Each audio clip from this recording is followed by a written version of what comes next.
Spectrum on radio1fm90.com. Spectrum on Radio 1 FM 90 is brought to you by Stanbic Bank. Welcome back. Welcome back on Spectrum tonight. Can political dialogue be the solution to the current wave of demonstrations? Our guests, Honorable Mike Mukula, Interim Vice Chairman, Eastern Uganda, also Member of Parliament-elect for Soroti Municipality. Second guest is Mr. Asuman Basalirwa, President of Jeema, also a member of the Walk to Work campaign task force. You'll be able to call in later. You can also send your messages. Spectrum space message, question or comment to 7197. Honorable Mukula, you invited people from the opposition to sit down with you and dialogue over this issue. The President has in the past said these people are idiots, to borrow his own words, and political opportunists. Where is the courage coming from to put these people together, bring them to the table?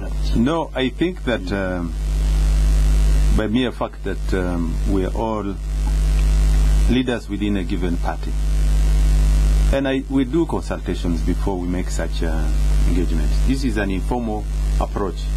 We have not yet formalized it. But obviously, informal action demands sometimes informal reactions. This is not a schooled approach. This is purely to handle a matter that we feel needs to be addressed in a certain way. And you could see that from what my brother, Chairman Asuman Basalirwa, has clearly articulated, what he has been able to elucidate on. These points that he has raised are issues that we could be able to put together very well if they documented this, put together. This is the window of hope that we could be able to see what you call, we could be able to have a meeting point, a fusion of ideas. There is no doubt that they have got very excellent ideas, and I really would encourage Chairman Asuman to put this and put it in the pen and paper so that we can have an intelligent discourse. I want to tell you, all developed democracies have rotated around discussions. You have seen recently when the United States President Obama and the Republicans in the House failed to agree on balancing the budget. The Republicans are saying cut. Obama is saying increase. Obama is saying cut, increase the taxation on the rich. The Republicans are saying no, you reduce the budget by 40 billion on the rich.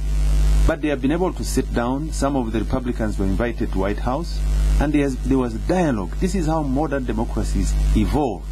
I have now said all the chairmen of the National Resistance Movement, regional chairmen, sat down together. I engaged, we had a discussion with a number of them, including the chairman of IPC, my brother John Ken Ruchamuzi. Yes. We had a meeting in a given point, and we agreed that we would meet.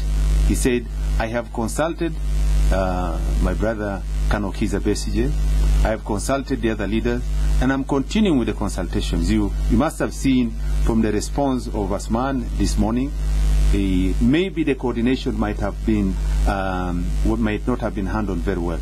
But the general principle was good. I have therefore said that this is where we said we provide a window of hope. We are not insensitive, we are not intransigent. There are issues that I don't buy petrol from heaven, nor do I go and do shopping in hell.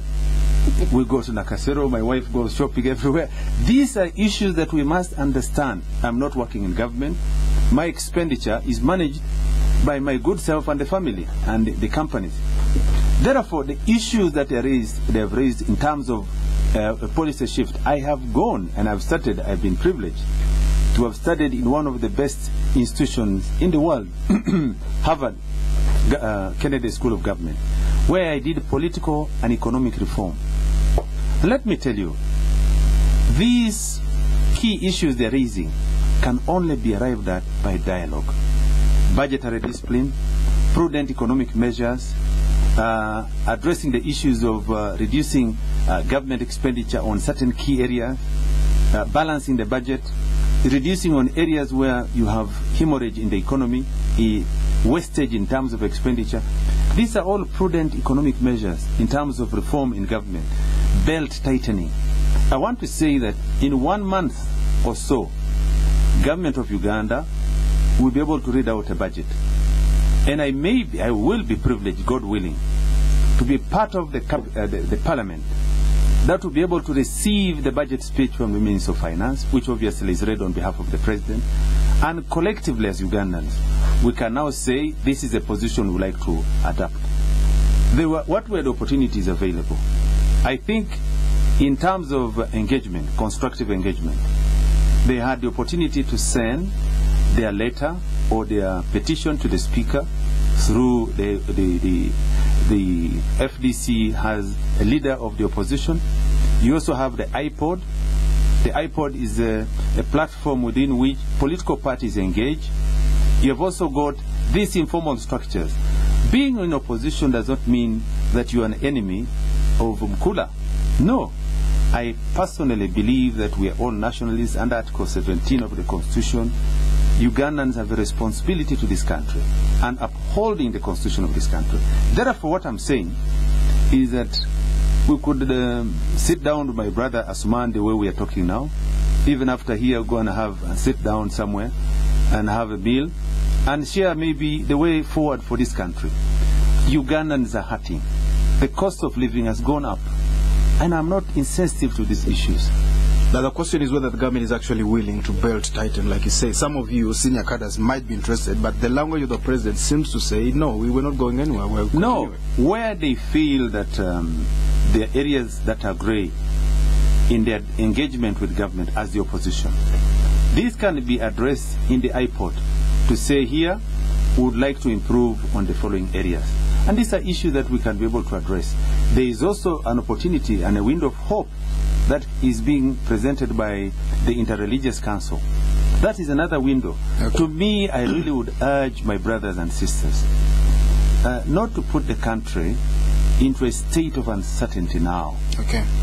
Mr. Basalirwa, why do you appear to be reluctant to get to the table and talk? Okay, thank you very much. One, I want to thank Honorable Mukula for his initiative of trying to engage the opposition in dialogue.